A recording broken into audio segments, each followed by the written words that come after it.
কেতে এই বা 29 করে 30 চালিলা কোন গছ পলা বড় পানি ঢালিব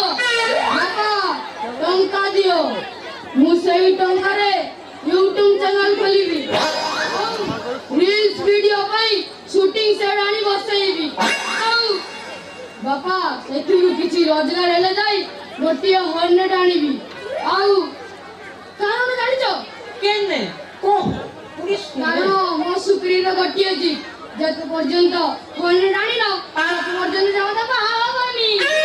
কে কে কইলু হগুরি ও তা ହବନି ନଷ୍ଟ করে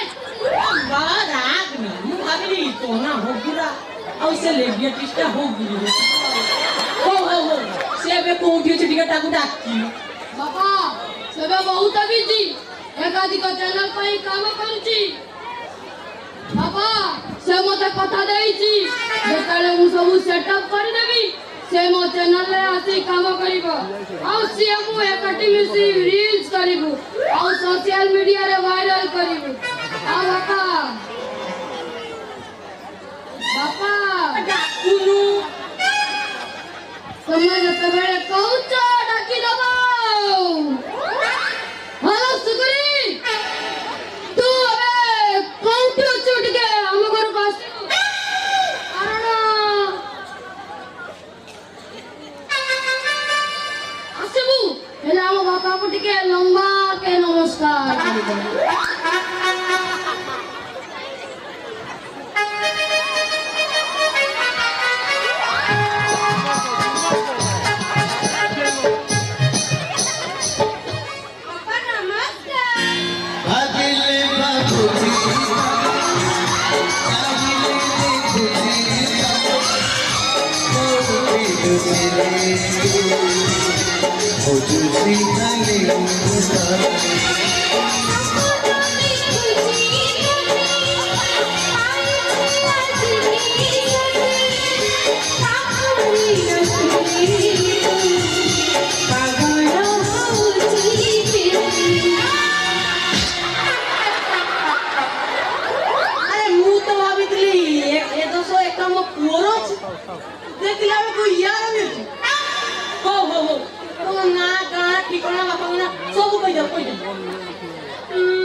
ମୋ ବାପା ମା କେହି ନାହାନ୍ତି ମୁଁ ନିରାଶ ଏଇଟା ନାଇଁ ନାଇଁ ନିରାଶ୍ର ପାଇଁ ମୋ ଘରେ କୌଣସି ପ୍ରକାର ଜାଗା ନାହିଁ କଥା କଣ କି ବାପା ବାପା ନାଇଁ ନାଇଁ ଶ୍ୱଶୁର ବାପା କଥା କଣ କି ଶ୍ୱଶୁର ବାପା ମୋ ବାପା ଅଛନ୍ତି ମା ଅଛନ୍ତି ହେଲେ ବାପା ନାହାନ୍ତି ଆମେ ତ ଜାଣିଛ ମୋ ଝିଅର ବାପା ନାହାନ୍ତି ସେ ନିରାଶ ନୁହେଁ କି ଓହୋ ଠିକ ଠିକ ମତେ ତ ଲାଗୁଛି ତମେ ଜଣେ ସଂସ୍କାରୀ ହଉ ହଉ ବାପା ଶ୍ୱଶୁର ବାପା ନାଇଁ ନାଇଁ ଶ୍ୱଶୁର ଶବ୍ଦଟା ମତେ ଅସୁର ଭଳିଆ ଲାଗେ ଖାଲି ବାପା ଡାକେ ମୋର ଗୋଟିଏ ଅନୁରୋଧ ରଖିବ ବାପା କଣ କହୁନୁ ପ୍ରଥମେ ମୁଣ୍ଡିଆ ମାରି ହେଲ ପ୍ରଣାମ ମୋର ମୋ ପାହାକୁ ଯାଇ କହିବି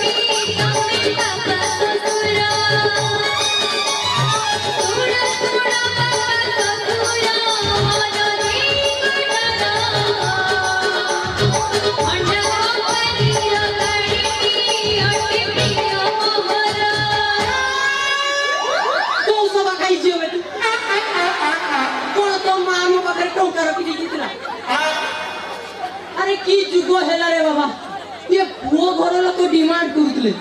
ଇଏ କଣ ଝିଅ ଆସି କୋଉ ଲେଖା ଯିବାରେ ମୁଁ ତୁମ ବୋଉବେ ଆସି ମାଗିଲା ହର୍ନେଟ ଦିଅ ସାରା ଗାଁ ନା ଗାଁ ଠିକଣା କିଛି ନା ନାହିଁ ଆସି ମାଗିଥିଲା ବାପା ତମେ ଆଣିଦବନି ଯିବେ କବାଡି ଷ୍ଟାଇଲରେ ବାଡେଇଲେ ଯିବୁନି ମାନେ